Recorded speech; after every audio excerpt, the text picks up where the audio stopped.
Eh bien bonsoir à tous les amis, supporters, supportrices parisiens, amoureux du football, supporters de notre club, bienvenue à vous les amis, j'ai le plaisir de vous retrouver pour une toute nouvelle vidéo pour parler de l'interview de Leonardo, donc tout à l'heure sur le site du club qui répondait aux questions des supporters parisiens.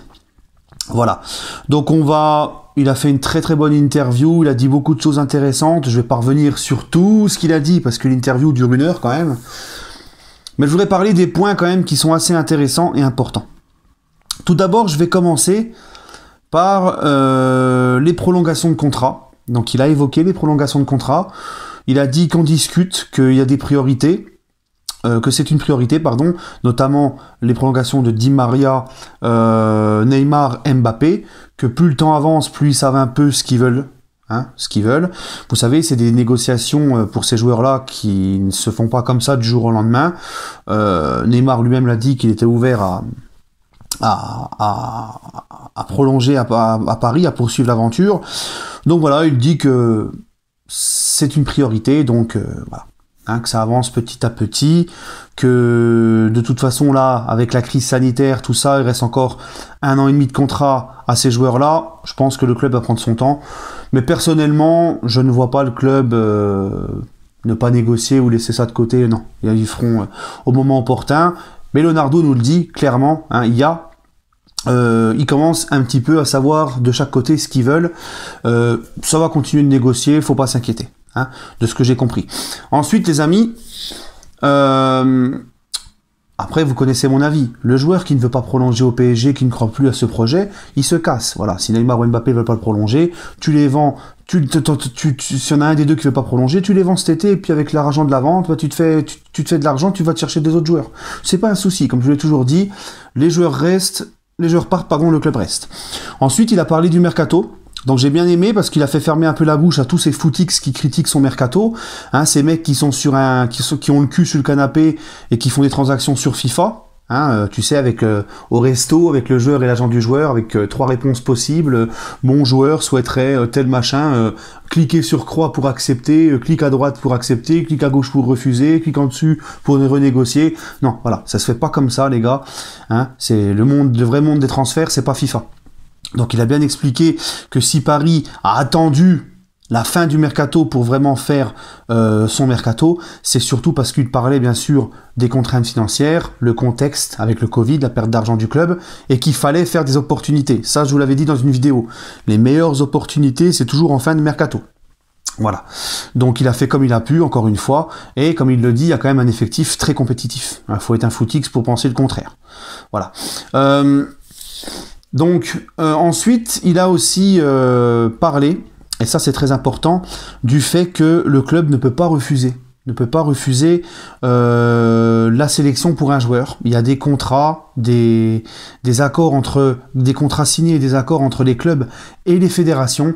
Les clubs n'ont pas le droit d'interdire un joueur d'aller en sélection. Voilà. Alors, c'est au bon vouloir du sélectionneur. Maintenant, les gars, on va me parler du Bayern avec Bonassar. Mais Bonassar est blessé, d'accord. Mbappé, Neymar, c'est pas pareil. Ils sont en phase de reprise. Ils ne sont plus actuellement blessés. Deschamps, après Mbappé, il est encore blessé, mais là, apparemment, il est en phase de reprise. Il peut même jouer dès demain, Mbappé. Maintenant, le seul souci, c'est que le PSG ne peut rien dire. Je pense que Neymar et Mbappé auraient pu dire à leur sélectionneur, écoutez, on est en phase de reprise, on a une panoplie de blessures, c'est dangereux, on a un enchaînement assez incroyable, un calendrier assez particulier qui nous attend cette saison, avec encore une fois, après les sélections, un enchaînement pendant 3 semaines de championnat la semaine, le week-end, pardon, et Ligue des Champions la semaine. On aimerait, s'il vous plaît, que vous nous laissiez nous reposer, Voilà, on revient de blessure. Malheureusement, Neymar et Mbappé apparemment voulaient aller en sélection. Le club ne peut absolument rien faire. Voilà. Après, j'ai envie de te dire, c'est aussi surtout de la faute de Tite, sélectionneur du Brésil, et de Deschamps. Parce que moi, je pense que Tite n'a pas forcément besoin de Neymar pour gagner avec tous les joueurs qu'il a au Brésil. Des matchs contre le Venezuela ou je sais pas quoi. C'est pareil pour Deschamps, encore pire Deschamps, parce qu'encore le Brésil, bon, c'est pour la qualification à la Coupe du Monde, je crois. Tandis que la France, c'est 3 matchs amicaux. Un match amical cramoise demain contre la Finlande qui sert strictement à rien. dont tout le monde s'en fout, et puis 2 matchs de UEFA Nations League, cette compétition, on va dire des matchs amicaux déguisés. Et Deschamps n'a absolument pas besoin de Mbappé pour gagner ces matchs-là. Alors on va me dire c'est bien, lui aussi a besoin d'une obligation de résultat, lui aussi Deschamps a besoin d'une obligation de résultat, il a besoin d'avoir tous ses joueurs forts avec lui. Mais le problème c'est que quand tu prends Mbappé en phase de récupération, je vois pas trop comment il peut t'apporter vraiment grand chose. Parce qu'il ne sera pas à 100%. Donc il aurait très bien pu s'en passer pour ces 3 matchs-là. Mais bon, voilà, c'est comme ça. Deschamps est borné, Deschamps nous dit qu'il n'a aucun problème avec le PSG. Tout ça c'est du pipeau. D'accord, parce qu'on sait qu'il y a des petites tensions entre Leonardo, lui avait un petit peu rentré dedans à lui à la fédération après la trêve de septembre, il me semble. Donc voilà, si Deschamps aurait été un peu compréhensif, tout comme Tite, ils auraient dit au PSG, bon écoutez, on vous les laisse, ils sont en phase de récupération, vous avez déjà beaucoup de blessés, il y a un calendrier qui est difficile. Malheureusement, ce n'est pas le cas. Voilà. Et le club, vous le voyez, Leonardo nous dit qu'ils ne peuvent absolument rien dire. L'autre chose que Leonardo a évoqué, et ça c'est très important, vous le savez pour moi, pour vous, c'est le cas de l'assassin allemand, Tuchel. Donc Leonardo a tout simplement dit que il y a eu un conflit entre les deux, notamment sur le mercato, quand Tuchel avait ouvert sa gueule, que ça a été réglé en interne, qu'il fallait régler les choses en interne, qu'ils ont le droit de pas être en accord, c'est comme ça et tout, que le club soutient Tuchel, puisque la Ambre Godillon, qui était d'ailleurs très excellente dans les questions, etc., qui lui pose la question et qui lui dit, voilà Leonardo, quelqu'un vous pose la question, pourquoi le club ne soutient pas publiquement Tuchel? Donc il a dit si, on le soutient, etc. Mais voilà, c'est ce que je vous disais hier dans ma vidéo, Doha ne le virera pas, pour toutes les raisons que j'ai évoquées hier, je ne vais pas revenir dessus, ça serait trop long. Et Leonardo, un peu comme il était au CFC, Leonardo ne peut pas dire comme ça publiquement, ah si, Tuchel et moi on se parle pas trop, c'est pas trop le grand amour, moi j'aimerais bien changer mais je peux pas, c'est Doha qui décide, moi j'ai déjà un mec sous le coude, j'ai déjà mon gars sûr qui va venir, non, il peut absolument pas dire ça. Tout ça c'est de la com, mais dans cette com, Leonardo te montre également que Tuchel va être maintenu. C'est ce que je vous avais dit hier, Tuchel va être maintenu. Maintenant, moi, je suis pas d'accord avec ça et je peux me tromper. Mais je pense que si on le garde, ça va être très difficile. Le club estime, Doha estime qu'ils peuvent le garder. Leonardo nous dit, voilà, il nous reste encore 3 matchs. Retour, tout est encore possible, donc voilà, donc pour eux c'est pas trop grave, voilà, tout est encore possible, comme je vous l'ai dit hier, ils vont être là, bras croisés, ils vont espérer, et puis Leonardo, il est au milieu de tout ça, et lui, qu'est-ce que tu veux, il suit le mouvement de Doha, voilà, donc c'est bien la preuve encore une fois que Leonardo, malheureusement, n'a pas les pleins pouvoirs sportifs, c'est encore toujours Doha qui décide, et lui, voilà, il se plie à ce que Doha lui dit, ils maintiennent Tuchel, il ne veut pas envenimer le groupe, ni l'ambiance, ni quoi que ce soit, donc forcément il va pas tailler Tuchel. Tu vois, et puis même si c'est le cas, même si je me trompe, même si c'est pas de la com et que Leonardo pense que Tuchel est vraiment l'entraîneur idéal, l'homme de la situation, excusez-moi, j'aime beaucoup Leonardo, mais là ça serait une erreur. Voilà, mais de toute façon, quand tu sais qu'il n'y a aucune négociation de prolonger le contrat de Tuchel, on voit vraiment que les Qataris veulent s'en débarrasser, mais comme je vous l'ai dit, les 10 millions d'euros pour eux c'est trop, avec la perte financière du pays et du PSG lui-même. Donc voilà. Bon bref, écoutez, on verra bien. De toute façon, on n'a plus qu'une chose à faire maintenant, c'est d'espérer et puis de soutenir quoi qu'il en soit. Malgré vous connaissez mon avis sur Tuchel, je vais pas non plus encore revenir dessus. Il a évoqué aussi, très important, l'option d'achat de Moïse Kean. On lui a dit, parce que c'est pareil, toute cette hype anti-Leonardo qui arrive sur les débilos de Twitter là, ces mecs-là, et je suis bien content d'avoir quitté ce réseau, parce que franchement, c'est n'importe quoi. Donc, la hype anti-Leonardo nous dit « Ah, c'est un incapable, il n'a pas mis d'option d'achat sur Moïse Kean, c'est un incapable, il n'est même pas foutu de savoir mettre une option d'achat sur lui. » Le problème, les gars, c'est qu'il l'a dit, Leonardo.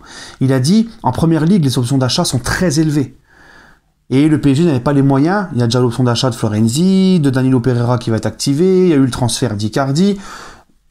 Tu peux pas Moïse Kean, parce que le problème c'est que là, pour le moment, Moïse Kean c'est une réussite, mais quand tu le fais venir à Paris, sachant qu'il était mal avec Everton, t'avais aucune certitude qu'il soit bien à Paris et qu'il fasse le job et qu'il soit performant à Paris. Même là, il y a rien qui nous prouve qu'il va continuer tout au long de la saison d'être performant, Moïse Kean. D'accord?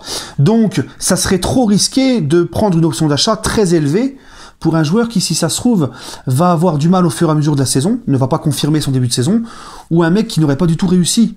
Qui n'aurait pas fait ce qu'il a fait depuis le début de la saison. Donc ça serait un pari trop risqué. D'accord? Donc je comprends le club de ne pas avoir mis d'option d'achat sur Moise Kean. En plus, on m'a envoyé un article comme quoi la Juve aurait mis une clause de rachat, un peu comme le Real fait quand ils vendent certains joueurs à Everton, ce qui fait qu'Everton ne peut pas mettre d'option d'achat sur Moise Kean aussi. Ça, c'est ce que j'ai vu. Bon, Leonardo n'en a pas parlé. Mais voilà, il a expliqué. Ça aurait été trop élevé l'option d'achat. En Angleterre, c'est pas pareil. Donc, ça explique tout. Encore une fois, comme à l'image, quand il disait le mercato, c'est en fin de mercato qu'il y a les meilleures opportunités. Voilà, il apprend aux gens comment ça se passe un mercato. Parce qu'encore une fois, ces mecs-là critiquent et parlent. Ils sont derrière leur écran, ils sont sur FIFA. Ils croient que les vrais transferts, ça se fait comme sur FIFA. Voilà. Encore une fois, ces mecs-là, s'ils sont si intelligents, ils ont qu'à postuler auprès de l'émir pour devenir directeur sportif et nous ramener les joueurs qu'ils veulent, quand ils veulent, où ils veulent. Voilà. Ensuite, les amis, il a évoqué, donc Leonardo, les amis, a évoqué vers la fin, et je vais finir par ça, je vais pas revenir sur tout ce qu'il a dit. Encore une fois, allez voir la vidéo, c'est encore sur le YouTube du PSG. La vidéo, elle dure une heure, si vous n'avez pas tout vu. Il dit beaucoup de choses intéressantes, comme par exemple que le PSG va se sortir de cette crise, qu'il faut pas s'alarmer, que ceci, cela, hein. Voilà. Donc des choses assez rassurantes sur les finances du club aussi. Maintenant, voilà, il a terminé par une phrase qui fait débat chez les supporters parisiens. C'est il faut qu'on crée en fait une culture foot à Paris, parce que ce n'est pas une ville de foot contrairement à Marseille. C'est ce qu'il a dit, Leonardo. Il dit une ville de foot, c'est Marseille. J'ai vu beaucoup de gens lui tomber dessus, s'offusquer de cette parole. Moi, j'ai envie de vous dire, les gars, je suis désolé, il n'a pas dit que Marseille était un plus grand club que Paris. Là, je t'aurais dit, là, j'aurais pété un plomb. Non, il te dit juste que Marseille est une ville de foot et Paris n'en est pas une. Je suis désolé les gars, mais moi ça ne m'a pas choqué. C'est la pure vérité. C'est la pure vérité. Hein? Je vois pas en quoi on lui ferait un procès, c'est une vérité. Paris, contrairement à Marseille, Paris est une ville de business, de commerce, est une ville étudiante, est une ville pour l'économie, c'est une ville pour le tourisme. D'accord, c'est une ville où tu vas dans n'importe quel grand... Il parle bien de Paris, pas de la banlieue parisienne. Paris en lui-même, d'accord, pas dans les quartiers, dans le 9-3, le 9-4, 9-5, tout ça. Non, il parle de la ville en lui-même. Paris, les 3/4 des gens qui vivent à Paris sont des gens qui viennent de province, qui ne sont même pas de Paris. Les 3/4 s'en foutent complètement du foot. C'est une ville en plus qui a pas seulement que le foot comme à Marseille, mais c'est une ville où il y a le Stade Français au rugby, t'as le PSG au handball, c'est une ville, il y a Roland-Garros, il y a énormément de sports, c'est divers. Au niveau du sport, c'est très varié. Ce n'est pas comme Marseille où ils n'ont vraiment que le foot. Et en plus de ça, comme je vous l'ai dit, c'est une ville pour le taf, pour le tourisme, pour le commerce, le business. Tu vas aux Champs-Élysées, tu vas dans le 16e, tu peux croiser des stars du cinéma, du sport, du showbiz tous les jours. Marco Verratti va au milieu, personne ne calcule. C'est comme ça. Ce n'est pas une ville qui respire le foot. D'accord?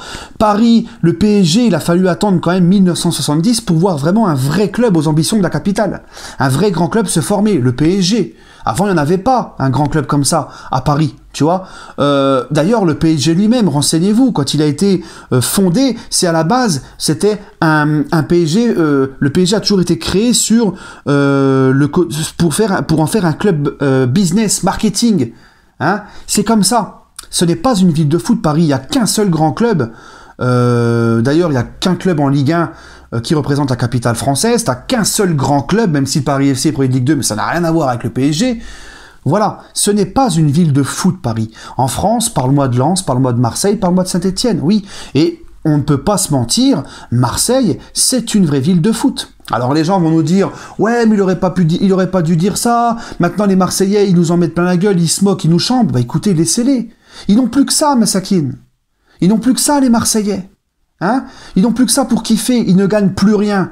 Le palmarès actuel de l'OM, c'est Leonardo a dit que Paris est une ville de foot. Il n'est pas une ville de foot, contrairement à Marseille. Bah laissez-les kiffer. Ils n'ont plus que ça pour kiffer. Parce qu'ils ne gagnent plus rien.